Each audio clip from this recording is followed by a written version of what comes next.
अस्सलाम वालेकुम नाजरीन। प्रोग्राम के पहले हिस्से में निगरान जो वज़रा हैं उनकी एक प्रेस कॉन्फ्रेंस है कि पाकिस्तान में अदारे खसारे में हैं, तो बिलखुसूस उन्होंने PIA का जिक्र किया है। चलें पहले हिस्से में देखते हैं कि उन्होंने क्या कहा है। इसके बाद मेरे साथ होंगे सीनियर सहाफ़ी इरफान खान साहब, उनसे पाकिस्तान की सियासी सूरत हाल पे बात करेंगे और जो मुआशी सूरत हाल है इसके बारे में बात करेंगे।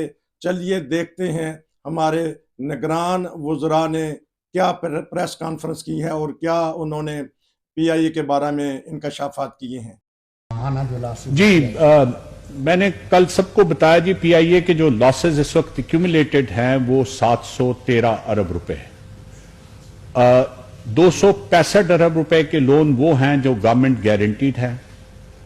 22 अरब के लोन वो हैं जो PIA ने अपने असासे रहन रख के उन पे लियन लेके और लोन वो बैंकों से लिए।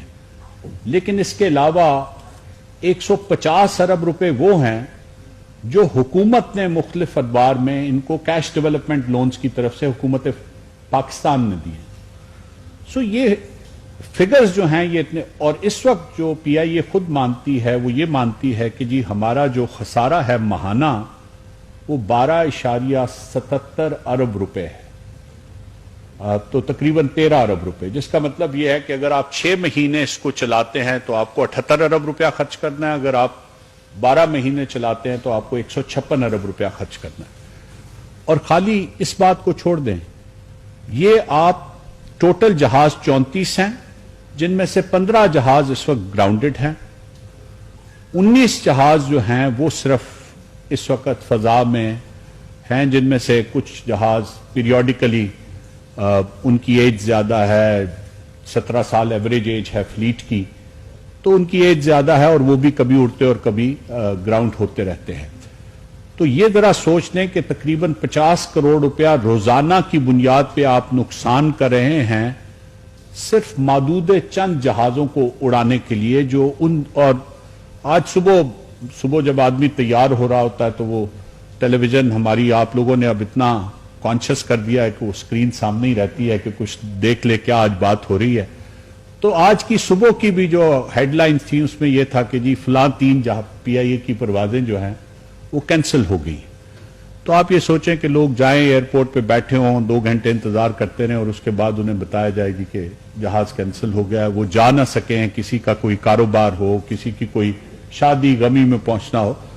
तो ये सूरत हाल इसको इसकी पूरी इंटायरिटी में देखें में कि कोई भी ऐसा इदारा इस निजकारी की लिस्ट में शामिल नहीं है जिसको वहां पे नहीं होना चाहिए, और कोई ऐसा इदारा भी शामिल नहीं है जिसको हमने शामिल किया है। ये इससे पहले की इलेक्टेड गवर्नमेंट्स की क्यूमुलेटिव विजडम से ये इदारे कई साल से निजकारी की लिस्ट पे हैं। सिर्फ ये है कि अब ये नुकसानात चूंकि मुल्क की ओवरऑल इकोनॉमिक कंडीशन बहुत कमजोर है, तो अगर पहले ये 1 से 10 के स्केल पे नुकसानात को बर्दाश्त करना 5 पे था, तो अब ये 9.9 पे पहुंच गया है। तो इसलिए थोड़ी सी इसमें तेजी से हम काम करने की कोशिश करें। मुलाजमीन के फ्यूचर के लिए मेरा ख्याल है इतना कहना काफी होगा जी कि हुकूमत का एक बड़ा क्लियर फैसला है, और ये जिस दिन पहले दिन मेरी वजीर आजम से मुलाकात हुई थी तो उन्होंने कहा था कि ये अनएक्विवोकल एश्योरेंस दे दें कि किसी मुलाजिम को भी हम बेरोजगार नहीं कर रहे। हमारे सामने मुख्तलिफ इस प्लान्स हैं ज़ेर गौर, और लोगों की एज के हिसाब से जितनी उनकी एम्प्लॉयबिलिटी की एज है, हमारी अपनी तो जो ज़ाती अंदाज़ा है वो ये है, और ये प्रोफेशनल अंदाज़ा है कि इन मुलाजमीन का काफ़ी सारा हिस्सा जो भी कोई इस एयरलाइन को लेने के लिए आएगा वो इनको रिटेन करेगा। ख़ासतौर पे हमारे जो पायलट्स हैं वो दुनिया के अच्छे पायलट्स में शुमार होते हैं। हमारा जो कैबिन क्रू है उसकी जो अंग्रेज़ी बोलने की सलाहियत है, चूँकि इंग्लिश ऑलमोस्ट हमारे मुल्क में एक सेकंड लैंग्वेज के तौर पे बोली जाती है, हम उन मुल्कों में शामिल है जहाँ पे मादरी ज़ुबान के बाद अंग्रेज़ी बोली जाती है, तो with a small problem here और देयर जनरली उन लोगों को जो कैबिन क्रू में भी कम से कम जो मिड एज ग्रुप तक के लोग हैं उन सब की भी रिटेंशन हो जाएगी। इसी तरह जो इंजीनियरिंग स्टाफ है उसका भी हम समझते हैं कि वो पाकिस्तान में जिन वेजेस के ऊपर वो मुलाजिम हैं, शायद वो इन्वेस्टर्स के लिए काफी अट्रैक्टिव होगा कि वो उनको भी रिटेन करें। लेकिन इसके अलावा जो कोई भी ऐसा होगा जिसको पोटेंशियल इन्वेस्टर जो है वो लेने के लिए तैयार नहीं होगा, उसकी जो टर्म्स ऑफ एंगेजमेंट आज हैं उसी के मुताबिक गवर्नमेंट की ऑब्लिगेशंस बरकरार रहेंगी। और मैं ये समझता हूं कि इन तमाम सेक्टर्स में जहां पे मुस्तकिल नुकसानात हुकूमत उठा रही है और ऐसे नुकसानात उठा रही है जो नाकाबिले बर्दाश्त भी हैं और जिनकी वजह से न सिर्फ ये कि हुकूमत की माली हैसियत मुतासिर हो रही है, बल्कि जिसकी वजह से एक आम आदमी की जो आमदन है और उसके रुपए की वैल्यू जो उसकी जेब में है वो हर रोज के एतबार से कम होती जा रही है, उनकी निजकारी जरूर होनी चाहिए। स्पेसिफिकली मैं बहुत आपको क्लियरली कहता हूं, और ये उस वक्त की मीटिंग्स के तमाम मिनट्स इस बात की के लिए मौजूद हैं। आप राइट ऑफ इंफॉर्मेशन एक्ट भी मौजूद है, आप उसकी रिक्वेस्ट भी कर सकते हैं। मैंने हर मरहले पे पीआईए की निजकारी के लिए आर्ग्यू किया। मैं फिर कह रहा हूं कि फाइनली जो भी फैसला हुआ मैं उसको ओन करता हूं, इसलिए कि ये हुकूमतों में आप अपनी राय देते हैं। आज की काबीना में मैं बैठा हूं, हो सकता है किसी चीज पे मेरी राय मुख्तलिफ हो, लेकिन जब उसका कोई फैसला हुकूमत कर देगी वजीर आजम की सरबराही में, तो मैं उस पूरे फैसले को ऑन करूंगा। जिस तरह उन फैसलों को ऑन करता हूं जिनको मैं सपोर्ट करता हूं, उन फैसलों को भी ऑन करूंगा और जिम्मेदारी कबूल करूंगा जिनको मैं सपोर्ट नहीं करता। जी, मेरे साथ हैं इरफान खान साहब। वो पाकिस्तान की सियासी सूरत हाल पे बात करेंगे, मुआशी सूरत हाल पे बात करेंगे। अगर मौका मिला तो ये जो जंग जारी है मशरिक़ वस्ता में, इस पे भी कमेंट्स कुछ थोड़े से लूँगा मैं। तो जी बताइएगा, अभी हमने नाजरीन को क्लिप दिखाया, हमारे जो निगरान वज़रा हैं उन्होंने कुछ पीआईए के बारे में कहा है। तो आपकी नज़र में कौन कौन से अदारे ऐसे हैं जो खसारे में जा रहे हैं पाकिस्तान में? जी पाकिस्तान में तो बहुत सारे खसारे में जा रहे हैं। प्रॉफिट में तो कोई इदारा भी नहीं जा रहा। देखा नहीं आपने बिजली का क्या हाल हुआ है? बिजली का महकमा है वो खसारे में जा रहा है, रेलवे खसारे में जा रहा है, स्टील मिल है वो खसारे में जा रही है। हर बड़ा महकमा जो है उसमें बेसिकली गलती ये है पाकिस्तान के सिस्टम के अंदर कि ये चीज जो इदारे हैं ये प्रोफेशनल्स के हवाले नहीं करते। ये जो ब्यूरोक्रेट है, सीएसपी अफसरान है, उनको इनका निगरान बना देते हैं, उनको इनका मैनेजिंग डायरेक्टर बना देते हैं। उनका उस फील्ड में कोई तजर्बा नहीं होता।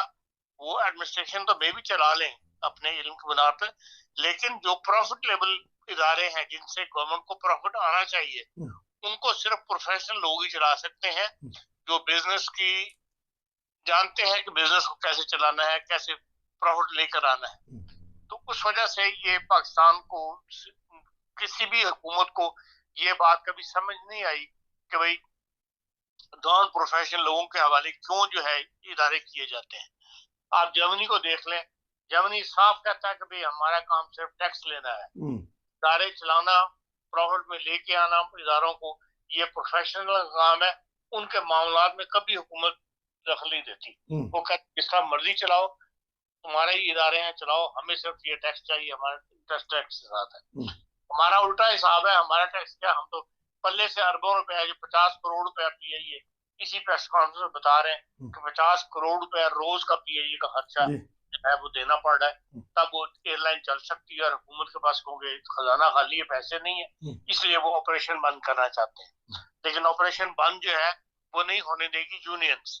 आपको पता है यूनियन का सिस्टम पाकिस्तान में बड़ा स्ट्रॉन्ग है। क्या वो जमात इस्लामी की यूनियन हो, बहुत पीए में भी कई यूनियन बनी हुई है। कोई जमात इस्लामी की यूनियन है, कोई पीपल्स पार्टी की यूनियन है, कोई एयर लीग है, मुस्लिम लीग वालों ने बनाई हुई है, एमक्यूएम ने अलग एक बनाई हुई है। तो इस वजह से ये यूनियंस कभी इदारों को बंद नहीं होने देती, ना इस इदारे को बिखरने देती हैं। कई दफा ऐसा हुआ कि पीआईए को नाजायज़ की, इन्होंने कस्टमर आ गए, ग्राहक भी आ गए, मामला भी तय हुए कि हाँ जी आप एयरलाइंस को भी बेचने के चक्कर में भी, और इसके अलावा एक दफा रूट बेचने के चक्कर में भी रूट फरोख्त कर दिए जाए। लेकिन यह कि वो यूनियन बीच में आ जाती हैं और यूनियन भी इस काम को होने नहीं देती। अब गवर्नमेंट कहाँ तक पैसा दे सकती है? इसलिए इस स्टेज के ऊपर पीआईआई खड़ी है कि गवर्नमेंट के पास पैसे नहीं है। तैयारे जो है वो 2 तैयारे जो है वो आपके इंडोनेशिया में रुके हुए हैं, मलेशिया के अंदर, इंडोनेशिया से आपने वो लिए थे उसके ऊपर लीज के ऊपर, उसकी लीजिंग में पैसे नहीं जा रहे, तो वो हर जगह जो है कहीं आपने पेट्रोल के बिल नहीं पे किए हुए, इस वजह से वहाँ तैयारे नहीं जा सकते। यूरोप ने वैसे सेफ्टी एक्ट के तहत आपके प्रचारों को पाबंदी लगाई हुई, तो आहिस्ता आहिस्ता चलते चलते पीआईए जो है वो इसी स्टेज पे भी हुकूमत ने ये नहीं सोचा कि इतनी बड़ी एयरलाइन है, इतनी अच्छा रेपुटेशन की एयरलाइन है, इसको दोबारा पैरों पे कैसे खड़ा किया जाए। बस एक रूटीन का काम चल रहा था, वो चलते चलते लॉस होते होते अब जो है इन हालात को पहुंच गया कि पीआईए जो है वो बंद होने के करीब है। अब हुकूमत कोशिश कर रही है कि कोई एयरलाइन, कोई पार्टी इसको ले ले, तो जो भी पार्टी आएगी वो जब तक मुल्क में सियासी अदम इस्तेकाम होगा, कोई इंसान के अंदर इन्वेस्टमेंट करने के लिए तैयार नहीं होगा।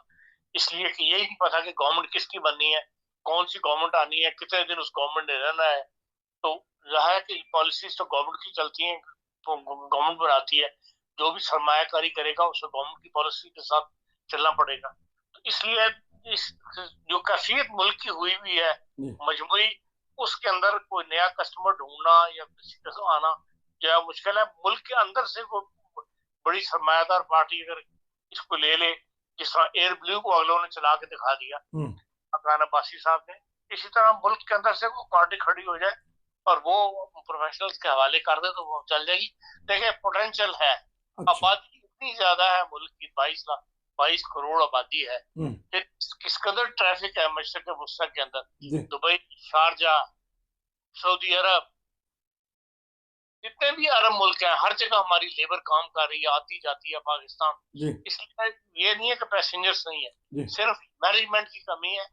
मिस मैनेजमेंट की वजह से पीआईए को नुकसान उठाना पड़ रहा है। और इस प्रेस कॉन्फ्रेंस के अंदर भी उन्होंने ये कोई नहीं कहा कि जी हाँ हम मैनेजमेंट को ठीक करके, जो मिस मैनेजमेंट है उसको खत्म करके पीआईए को पैरों पे खड़े कर देंगे। वो तो जान छुड़ाने वाली बात कर रहे हैं। अब अल्लाह आलम ये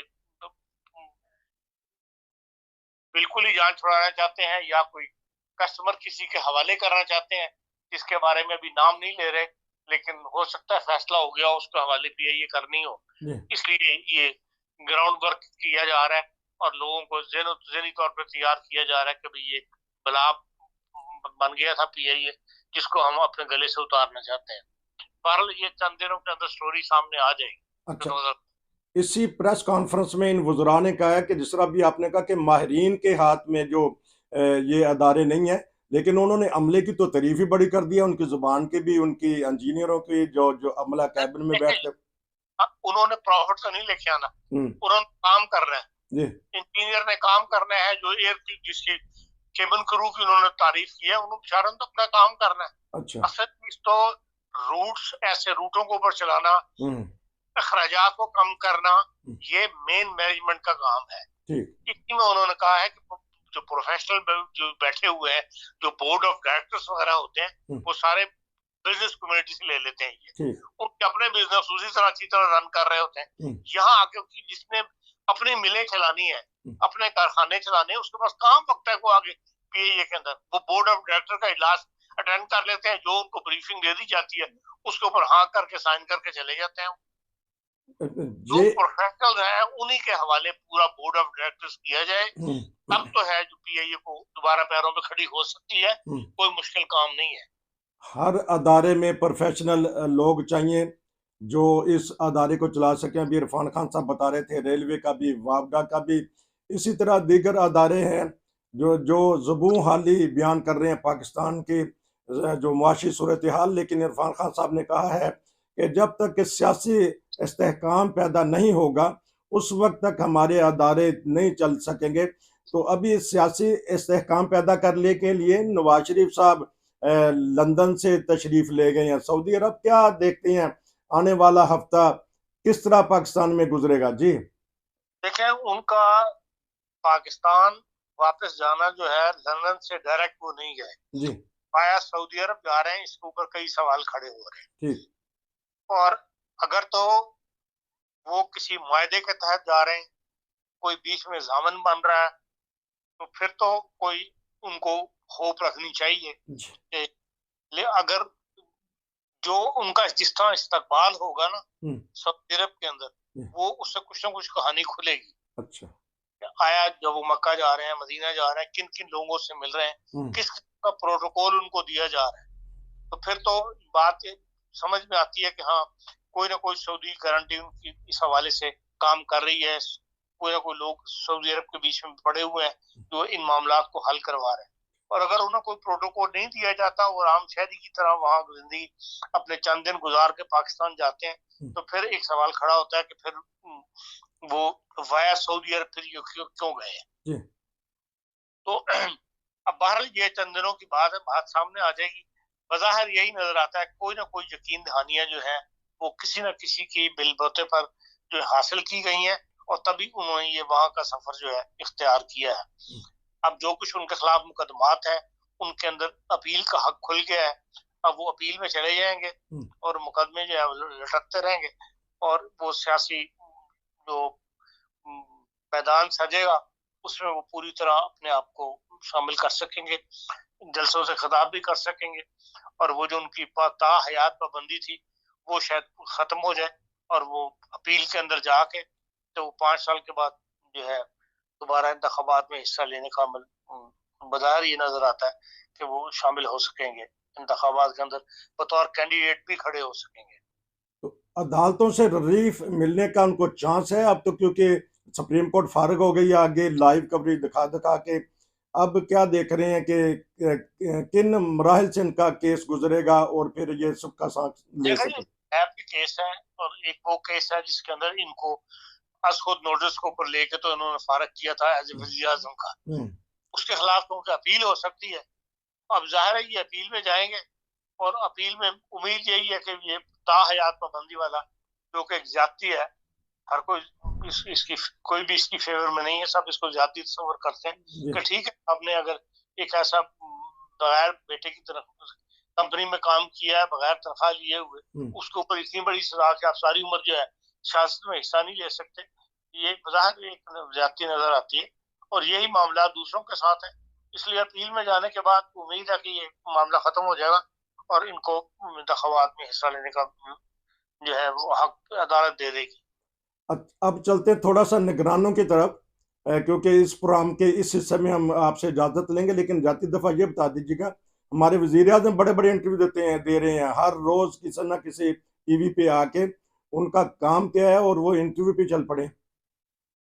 देखिए इंटरव्यू हर गाने जो अपनी पॉलिसीज है उनको एक्सप्लेन करना पड़ता है। अब टीवी चैनल इतने ही ज्यादा खुल गए हुए हैं, तो फिर तफरीक तो वो नहीं कर सकते कि इसको दें उसको ना दें, ये तो सारी दुनिया में होता है, लोग इंटरव्यूज देते हैं। हमारे जरा ये है कि इंटरव्यूज ज्यादा लंबे चलते हैं, आमतौर पे तो जो हम यहाँ देखते हैं वो तो छोटे छोटे इंटरव्यूज वगैरह होते हैं, टू दी पॉइंट बात करके बात खत्म हो जाती है।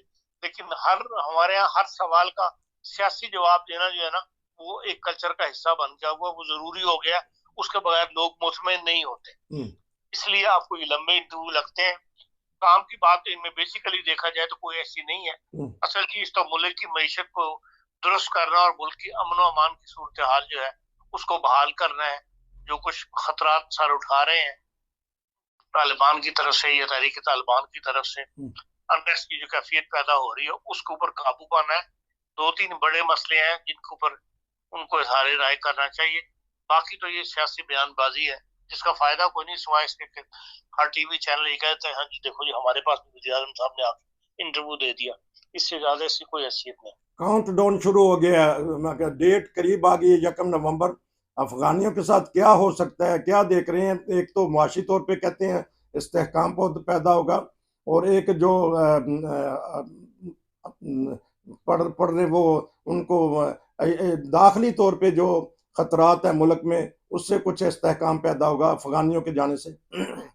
जो हालात मुल्क जो दुनिया में हालात हो रहे हैं, जो कुछ फलस्तीन के अंदर या इसराइल के अंदर इस वक्त सिचुएशन पैदा हो गई है, उसके अंदर ये मामला सिमटता हुआ नजर नहीं आ रहा बल्कि बढ़ता हुआ नजर आ रहा है। अच्छा। और अगर ये जंग बढ़ी या ये मामला तूल पकड़ गया वहां पे अमन होने का, तो फिर उसके असरात जो है बाकी दुनिया की जो उसके ऊपर भी पड़ेंगे, और फिर मैं नहीं समझता कि अफगानिस्तान का जो मामला है वो उसी जो हुकूमत की पॉलिसी थी उसी पे वो अमल कर सकेगी। हो सकता है कि ये मामला ये भी डिले हो जाए, हो सकता है ये भी मामला डिले हो जाए। ये कह रहे थे इरफान खान साहब, ये थी पाकिस्तान की सूरत हाल। हम दूसरे हिस्से में लेंगे आलमी सतह पर, क्योंकि जर्मन वजीर खारजा गई हैं इसराइल, वहाँ जाके वो रोई हैं, फैमिली से मिली हैं।